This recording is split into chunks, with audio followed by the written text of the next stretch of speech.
Okay, now I'm going to do my carrots, radishes, beets, and some onions. And again, using Dollar Tree seeds. These are from last year, and we got beets, so they work pretty good. I'm using deeper pots, bigger pots, obviously. I put more of that dirt out of my broken raised garden, and excuse me, and watered it real good. And I'm going to add some of my bone meal and blood meal. And I know I said we don't use fertilizers. What I meant was that we don't use unnatural ones, you know, like chemical ones. We use the bone meal and blood meal and fish, what's it called? Fish. Excuse me. Fish. I don't know, it's fish plant food. Great for all indoor and outdoor plants. It's really beat up because it's from last year. The brand, it says Alaska, so I don't know. Anyway, it's fish stuff. Has a lot of nitrogen in it. Fish plant food is what it's called. And we use that, and we use chicken droppings that we've let sit for a while because you don't want to burn your plants. And then we've used cow manure dirt that we've gotten from a nearby farmer. Excuse me. And that is pretty much what we've used. We don't use chemicals. So, like I said before, this is a Redneck Hillbilly channel. If you're looking for anything fancy or special, this wouldn't be the channel. I say that because I've been called that before, and I think it was meant to be an insult, but I didn't take it as one because I'm proud of my heritage. So I'm putting bone meal, blood meal, and ash in here, and I'll mix it up in each pot. Pretty much everything I do is very unconventional. Old-timey. I like the old-timey ways. Okay.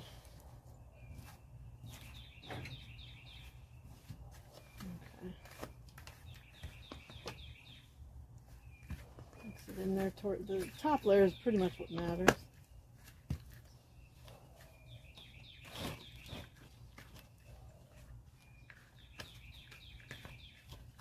These are pots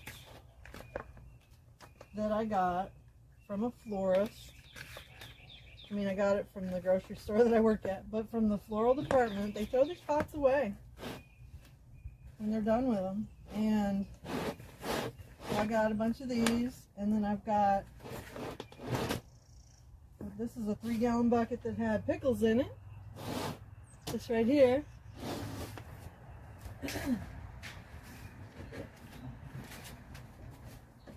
And I was going to tell you, I used these last year. I may use them again.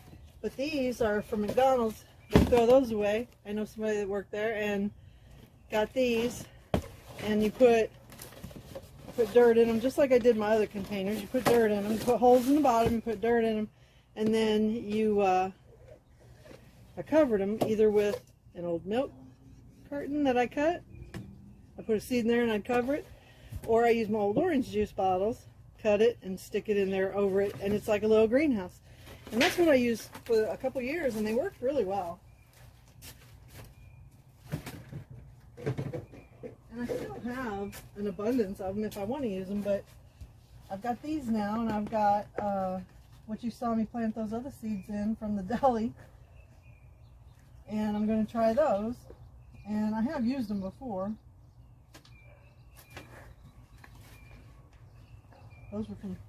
Some of those were from last year. You got to make sure you put holes in everything if it doesn't already have holes, because you got to have good drainage. You don't want to overwater. Like I said, I already watered this dirt, so it's moist. Got a lot of pine needles. We don't have pine trees. Across the street is a school property, and they have tennis courts or pickleball courts and basketball courts. Anyway, around there they have pine trees, and in the wintertime a lot of their pine needles come into our stuff. So I have pecans, I have pine needles, But it's all natural, so I don't worry too much about it. You know, I pick them out when I see them. But, okay, so it's pretty much potting soil dirt, and it probably has some cow manure in it from last year. Like I said, I grew strawberries in it last year. And you can see these pots do deteriorate. These have been used already. For whatever reason, this one's starting to break. But they do. They break after 2 or 3 years. So you get some use out of them. And that's because of the Texas sun. They probably last longer somewhere else. So this is onions. White Lisbon bunching onions.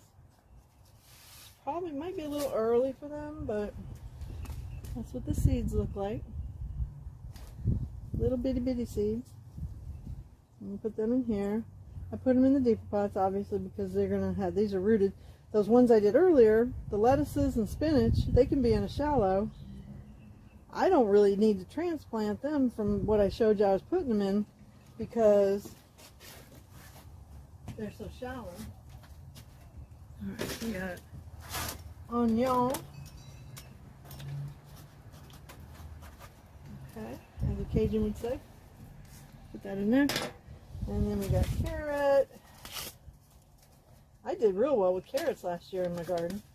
These are some other things that I wouldn't probably necessarily transplant if they're doing well in there. There's my little carrot seeds. Little tiny. I'll probably get 2 plantings out of this.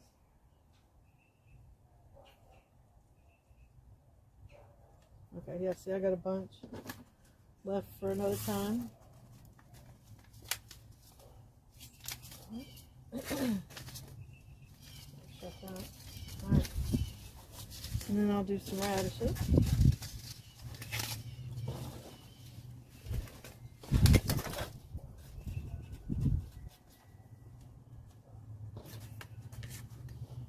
Okay.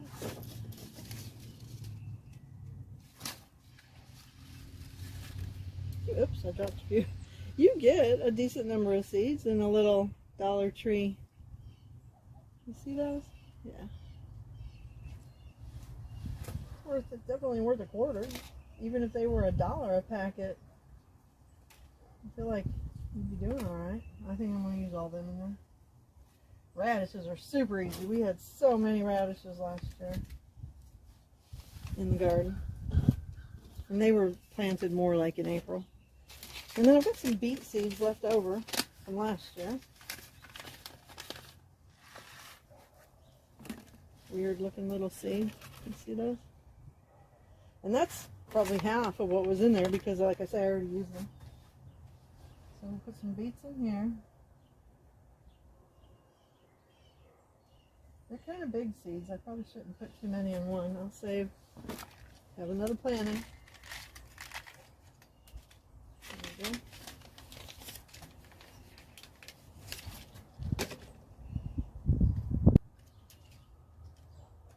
These are my last 2 sticks. I will say, I buy, obviously the seeds are from Dollar Tree. These sticks are from Dollar Tree. The blood meal and bone meal, we got probably either at Lowe's or Home Depot. See, now I didn't do it, and now I've kind of forgotten.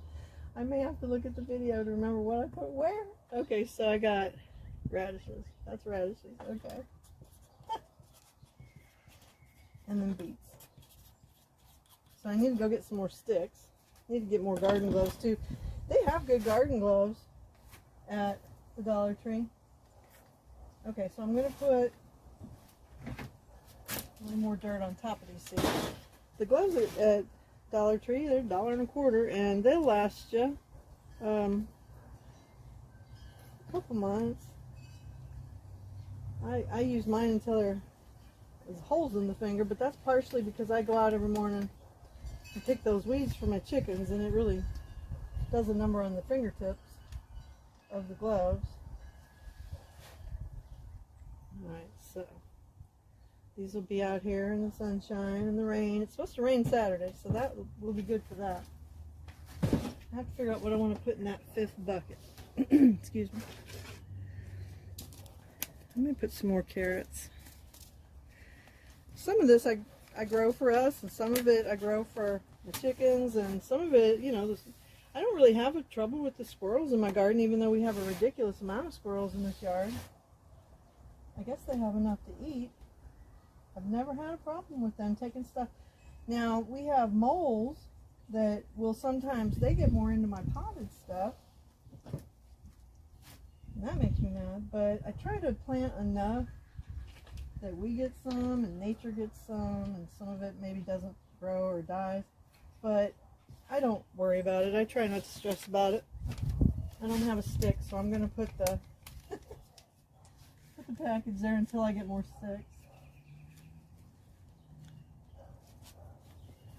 My dad was very good at rigging, using what you have and rigging it up, and I guess I got that from him. So, these are the seeds I'm doing today. Onions, carrots, radishes, beets, and you already saw me do the others that had lettuce, romaine, cabbage, and spinach, and nasturtiums, my flowers. And I'll be planting a lot more flowers. But still, we're still going to get another frost, I'm sure. I mean, it's February 11th. We're going to get more frost.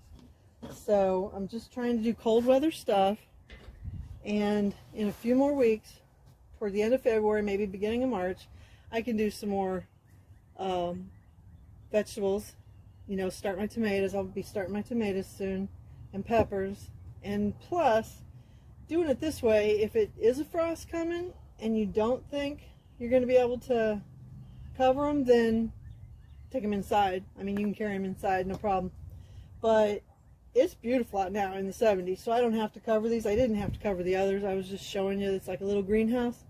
But I do have tarp if I need it. I have those other pots that I have 5-gallon buckets. Like my cabbage out in my hightail is planted in pots like this, and when the freeze came, we just moved them away from each other, put a 5-gallon bucket over it, and then, you know, bunched them back together, and they survived it. They survived it fine. So, you know, use what you got, and I'll have lots more seed planting videos and lots more garden videos. So I hope you enjoy them. And again, if you want to see how to do it the cheapest, easiest way possible, and how to use things you already have, then you want to watch my videos, because you're not going to get anything fancy. You'll see when I get to my raised beds in my garden, you'll see that I use forks to keep the squirrels. I don't know if you can see them over there.